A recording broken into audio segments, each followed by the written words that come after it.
Em Marcos 11, versículo 23, Jesus falou que a fé remove montanhas.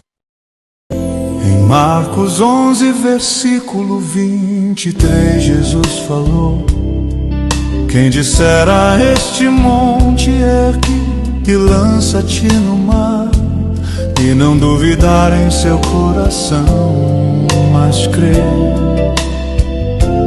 que se fará tudo o que disser, assim acontecerá.